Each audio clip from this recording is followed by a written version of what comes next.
Every mask hides a truth. Every story hides the truth. Welcome to America Unmasked. The night was electric, not because of the lights, not because of the stage, but because of the silence. A debate in America is never just a debate. It's theater, it's war, it's prophecy. And on this night, the country didn't realize it. It was about to see itself in the mirror, raw, unfiltered, and unforgiving. The Republican debate was supposed to be routine. A clash of rehearsed lines, applause, triggers, and predictable attacks. Viewers tuned in with popcorn, expecting drama, but not destiny. The kind of night that trends for a few hours and then disappears into history's shadows. But history doesn't. Wait for permission. Sometimes it chooses its own stage. Karoline Leavitt sat at the edge of her podium, her eyes sharp, her smile calculated. She wasn't there to play safe. She was there to make waves, the kind that either carry you to power or drown you forever. When her turn came, she didn't go for the economy. She didn't go for foreign policy. Didn't go for the border, taxes, or inflation. The predictable weapons every candidate clutches. She went for something deeper, something ancient, something that cuts harder than steel and heals slower than wounds his identity. Her words came like a dagger wrapped in silk. Can we really trust someone who was born outside this country to hold America's future in their hands? The auditorium froze. The cameras tightened. The K moderators didn't breathe, because everyone knew this wasn't a question. It was an accusation, and it wasn't aimed at just one man. It was aimed at millions. Children of immigrants. Veterans. With foreign last names. Patriots who wore American flags on their chests while carrying surnames from across oceans. People who had shed blood, sweat, and tears to belong, only to be told, once again, that maybe they did. At the center of that storm stood Kash Patel. His face didn't flinch. His eyes didn't dart. Stayed still, like stone, like someone who had heard this before because he had. Every immigrant child has. Every outsider has. Every person whose roots stretch beyond the borders has faced the subtle, sharp whisper, "Do you really belong?" But this time it wasn't whispered. It was shouted, televised, blasted into millions of living rooms across America. Kash didn't respond immediately, and that silence was louder than her question. The crowd shifted in their seats. Some clapped nervously, unsure. Some booed quietly. But most just sat there, caught in the tension, feeling the weight of something bigger than politics. Because Karoline wasn't just speaking to Patel. She was speaking to America's soul, and America had to decide how to answer. That night, the debate stopped being about candidates. It stopped being about the 2024 election. It stopped being about red or blue. It became something timeless, something dangerous, something defining. This wasn't politics anymore. This was belonging. This was identity. This was war without bullets. And as the cameras captured Patel's steady silence, the world held its breath. What would he say? How would he answer? Would he defend himself? Or would he defend something larger? The spark had been lit, and America, whether ready or not, was about to catch fire. The question still hung in the air like smoke. Can we really trust someone who was born outside this country to hold America's future in their hands? Audience hadn't recovered. Some sat with jaws clenched, others with arms folded. And in that silence, Karoline Leavitt stood taller, as if her words had already scored the victory she wanted to her supporters. This was bravery. To her critics, it was betrayal. But to everyone watching, it was unforgettable. Because she had said the quiet part out loud. For a split second, moderators glanced at one another, unsure whether to intervene. They had seen plenty of attacks before, overtaxes, healthcare, scandals, foreign wars. But this was different. This wasn't about policy. It was about belonging. And when belonging is questioned, the wound cuts deeper than any political jab. All eyes shifted to Kash Patel, his face calm, his hands steady, but his silence spoke volumes. Karoline's smirk widened, misreading that silence as surrender. Leaned into her microphone, doubling down, Talk about loyalty, Mr. Patel, but loyalty begins at birth. You cannot buy it, you cannot earn it. You are either born American or you are not. Gasps broke out. Some applause followed, but beneath it all was a current of unease. Like the audience itself wasn't sure whether to cheer or recoil, because Karoline hadn't just attacked Patel, she had attacked a truth that millions of Americans lived every single day. Patel finally moved. Not with anger, not with rage, but with deliberate patience. The kind that makes silence more powerful than shouting. He leaned forward. And for the first time that night, his voice carried not just through the microphones, but through the weight of history itself. Loyalty does not begin at birth. It begins with choice. The room shifted. The air thickened. Patel continued, his words slow, deliberate, unshakable. America is not defined by bloodlines. It is defined by belief. It is not built by where you are born, but by what you are willing to fight for. My family came here with nothing, and everything I am, I gave to this country. If that is not loyalty, then what is? The crowd erupted, not in unison, but in chaos. Some clapped fiercely, others shouted back, voices colliding like thunder. Karoline straightened, her confidence flickering. She hadn't expected him to meet fire with something stronger than fire, dignity, and dignity. It's unshakable. For the next minute, Patel didn't just defend himself. He defended every immigrant who had been told they weren't enough. He defended the soldiers with foreign last names etched on their dog tags. He defended the doctors, the builders, the workers whose sweat and sacrifice formed the backbone of America. This country does not belong to one race. It's one class, one bloodline, Patel declared. It belongs to all who believe in it, serve it, and sacrifice for it. Those words didn't just answer Leavitt's attack. They flipped it, exposed it. And suddenly, it wasn't Patel on trial, it was her. The camera zoomed in on her face. For the first time that night, her confidence faltered. She glanced toward the audience, expecting applause to drown out his words. But the applause wasn't hers anymore, it was his, because Patel hadn't just spoken as a candidate. He had spoken as America's conscience. And in that moment, Karoline realized something brutal. Words meant to divide can sometimes unite. And when they unite, they burn the one who lit the match. The clash had changed the debate forever. No policy question could follow without feeling small. No talking point could erase what had just happened. Karoline had tried to make Patel look like an outsider. Instead, she had made him the center, the symbol. The man who didn't just defend himself, he defended an idea bigger than anyone on that stage. And as the moderators scrambled to move on, everyone in the room knew the truth. The debate wasn't about tax cuts anymore. It wasn't about borders or budgets. It was about belonging. It was about the soul of America, and that battle had only just begun. When the lights dimmed and the debate ended, the real battle began, because debates don't end on stage. They live on in screens, in headlines, in whispers that spread faster than fire.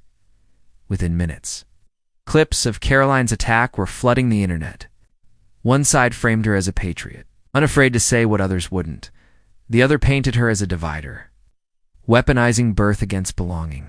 And in the middle of it all stood Kash Patel, not just as a candidate, but as a symbol. News anchors scrambled to rewrite their scripts. Commentators sharpened their talking points. Twitter lit up like a war zone. On one side, she's right. Loyalty is in the blood. Patel will never understand real America. The other, this is disgusting. America is built on immigrants. Patel spoke truth, and she tried to erase it. It wasn't just politics anymore. It was tribal. It was emotional. It was personal. Because every American watching saw themselves reflected in the clash. Some saw the fear of losing their identity. Others saw the pain of never being accepted. Patel's response, steady.com/resolute, became the headline clip. Networks replayed it again and again, its words echoing across millions of households. America is not defined by bloodlines. It is defined by belief. The line spread like wildfire. It wasn't just a rebuttal. It was a declaration. And for many, it was the first time they had heard someone put into words what they had always felt. But Karoline's camp wasn't backing down. Within hours, her team released statements doubling down. Loyalty begins at birth. Anything else is compromise. The message was clear. She wasn't retreating. She was digging in, and for some, that stubbornness was strength. For others, it was arrogance. But either way, it kept her in the headlines. And headlines. Fuel power. Meanwhile, Patel's camp turned the narrative into momentum. Clips of his response went viral on TikTok, stitched with veterans saying his words spoke for them. Immigrants saying they finally felt seen, young Americans. Sharing his lines over dark cinematic edits, the internet had chosen a side. Not unanimously, but loudly. And in politics, volume often matters more than numbers. The debate had ended hours ago. But America was still debating. At dinner tables, on sidewalks, and classrooms. Does birth define you? Can someone love a country more than those born into it? What does it mean to be truly American? Questions with no easy answers. Questions that dig at the very core of identity, and all because of one spark on that stage.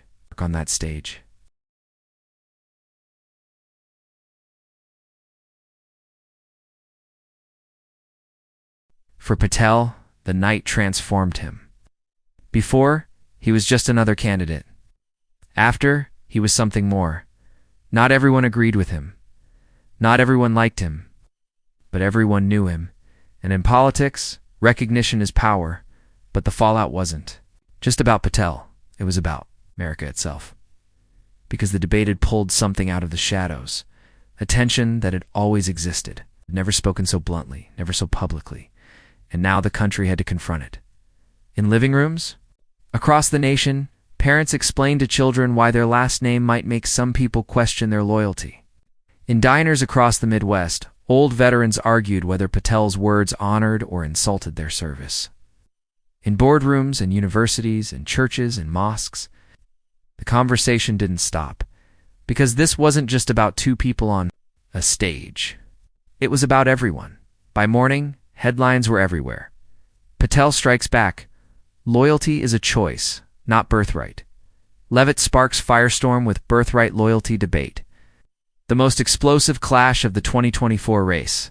Cable. News couldn't let it go. Pundits dissected every facial expression, every pause, every gesture. Some said Patel's silence before speaking was weakness. Others said it was strategy, the kind of calm only true strength can hold. And through it all, one thing became clear. The debate was no longer about who won the night. It was about who defined America. Karoline had thrown the stone. Patel had turned it into a mirror. And now the country had to look at itself. Because the echoes of that clash weren't fading, they were growing louder. In politics, words don't just disappear after they're spoken. They linger. They become weapons sharper than steel, harder to erase than scars. And in the days following the debate, Karoline Leavitt's words became exactly that. Clips of her attack didn't just live online, they were dissected, replayed, slowed, down, captioned, memmed. Her smirk became a symbol. Her tone became ammunition.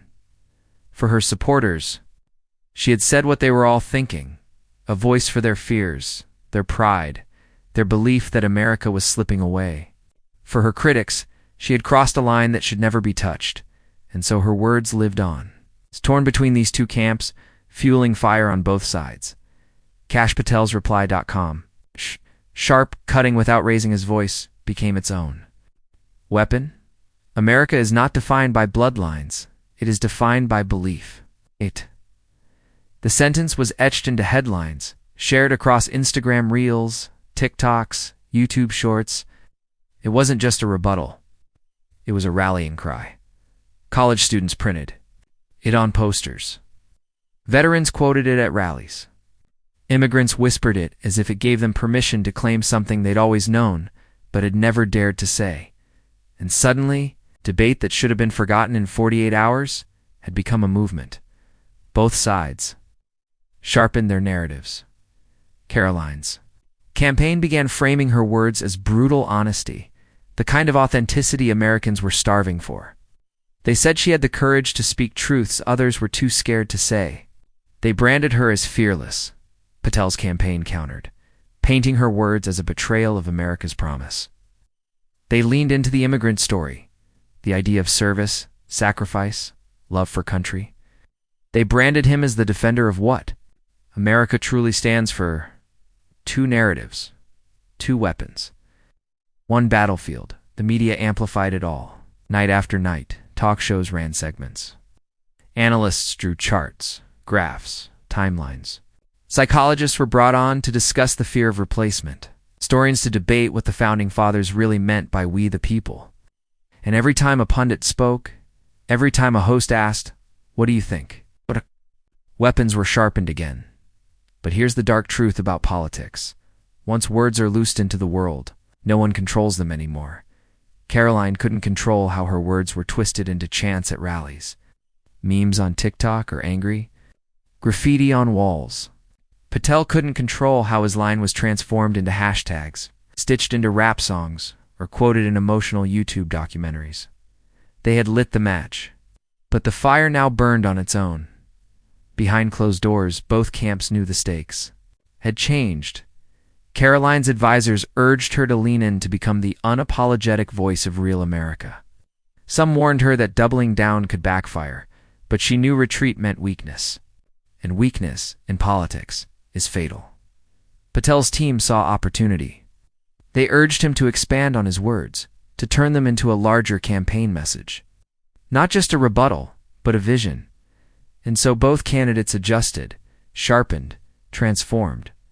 The battlefield was no longer the debate stage. It was everywhere. In living rooms, on smartphones, in the quiet thoughts of Americans who ask themselves, "Do I belong? Do they belong? Who decides?" Questions too big for one stage, too heavy for one clash, but powerful enough to change elections. Weeks later, the echoes still hadn't died. Patel stood at rallies, repeating his words with new conviction. Karoline, never apologizing, used her line as a badge of authenticity, and America split down. The middle watched both of them with equal intensity. In the end, the debate wasn't just remembered for who won. It was remembered for showing how fragile, how sharp, how dangerous words can be, because once spoken, they don't fade. They fight. They cut. They weaponize. And America was learning once again that in politics, the deadliest battles aren't fought with bullets. They're fought with sentences. Some debates end with applause. Some end with handshakes. This one ended with a mirror, because what unfolded on that stage wasn't just about two candidates, it's campaigns, or even two ideas. It was about America staring at itself, raw, unfiltered, and unprepared for what it saw. Karoline Leavitt had thrown a stone into the water, and the ripples reached far beyond that night. Every conversation at kitchen tables, every heated argument on social media, every late-night segment on cable news circled back to one uncomfortable question: who gets to be American? For some, the answer was simple: birthright, bloodline, the soil beneath your feet when you take your first breath. For others, the answer was sacrifice, service, the decision to pledge. Loyalty not because you had to, but because you chose to. Two visions, two truths. One nation, split down the middle. Patel became the unlikely face of one America, the America of immigrants, dreamers, believers who carried the flag not in their DNA, but in their hearts. His story wasn't unique, but his voice had made it undeniable. To his supporters, he was no longer just a candidate. He was proof. Proof that loyalty could be earned. Proof that sacrifice mattered more than birthplace. Proof that we the people meant all people. Leavitt became the face of another America. The America that feared change. That longed for roots, that clung to a past where identity felt simple, unquestioned, inherited. Her words weren't polished policy points. They were raw emotion, sharp enough to cut, simple enough to spread. To her supporters, she wasn't cruel, she was courageous. Finally, someone said out loud what they whispered behind closed doors and in politics. Whispers becoming shouts, is the spark of movements. The clash between these two visions didn't end when the debate lights dimmed. It spilled into streets, churches, universities, workplaces. It fueled protests and rallies. It seeded arguments at Thanksgiving tables. It divided neighbors and bound strangers, because at its core, this wasn't just politics. It was identity. And identity is the battlefield where nations either fracture or find themselves again. Historians will say it wasn't just about Patel or Leavitt, it was about timing. A nation already boiling with cultural wars, economic divides, technological change, and the pressure of a shifting world stage. Their clash wasn't the spark. It was the explosion that revealed how close the fire already was. In the end, no winner could be declared. Patel's words lifted some, angered others. Leavitt's words emboldened some, horrified others. And America left that night with no easy answers. Only a mirror and a reflection it could no longer avoid. Because the truth is this: America has always been both. A nation of blood and soil, and a nation of belief and sacrifice. A land for the native born, and a land built by the immigrant. A country terrified of losing its roots, yet forever redefined by those who plant new ones. That contradiction is not a weakness, it is the heartbeat of the United States. And when two candidates collided on that stage, they didn't create the division. They revealed it as the cameras shut off and the lights dimmed. History had already been written. Not in the polls. Not in the sound bites. But in the minds of millions who went to bed that night asking themselves a question that will echo for generations. What does it mean to be American? And the answer is still being written. Still being written. History doesn't whisper. It screams. Every empire that stood at the height of its power once believed it was unshakable. Rome believed it, Britain believed it, the Soviet Union believed it. Yet none of them fell because of enemies at their gates. They fell because of enemies within, divisions of class, culture, race, belief, and now America stands in that same storm. The debate between Karoline Leavitt and Patel wasn't just political theater. It was a mirror reflecting the deepest fracture in the American psyche. What does it mean to be American? The fortress versus the promise for Leavitt? The answer was clear. Bloodlines, birth, and borders. She didn't speak as a politician. She spoke as a guardian of a fortress. Her words triggered something ancient, something primal, the survival instinct of the tribe. Psychologists call this in-group bias, the belief that loyalty and safety are inherited, not earned. And millions felt that. Millions who fear their culture slipping away, who feel like strangers in their own homeland, found their voice in hers. But Patel countered with fire of a different kind. His vision wasn't of a fortress, but a promise. A country where belonging is forged through sacrifice, where loyalty is proven through contribution, where identity is not inherited but chosen. This wasn't just a rebuttal. It was the rewriting of America's DNA, in that clash fortress. Versus promise now echoes far beyond the debate hall. Histories. Warning signs Rome once split between patricians and plebeians, wealth against poverty, bloodline against outsider. And while Rome's legions conquered the world, its heart rotted until it collapsed, not from attack, but from implosion. The British Empire, too, fractured. Its colonies demanded independence. Its people grew weary of ruling, and the empire that once declared the sun would never set upon it found darkness instead. The Soviet Union. It didn't die in battle. It died when its people no longer believed. In the same story, Russians, Ukrainians, Georgians, they stopped believing in one nation. And the empire crumbled overnight. The lesson is always the same. Great powers don't fall when the world strikes them down. They fall when they no longer believe in themselves. The digital wildfire bud. America faces something those empires never did. Speed. In Rome, division spread by word of mouth. In Britain, it traveled by ships. In the Soviet Union, it spread by pamphlets whispered in secret. But in America today, division spreads at the speed of a click. Algorithms don't care about unity. They don't care about truth. They care about attention. And nothing grabs attention like outrage. Nothing keeps you scrolling like fear. So Leavitt's words didn't just stay on the debate stage. They became 30-second weapons, sharpened into viral fury. And Patel's response wasn't just a rebuttal, it became a rallying cry. Echoing across oceans, in hours, America's identity crisis was no longer national.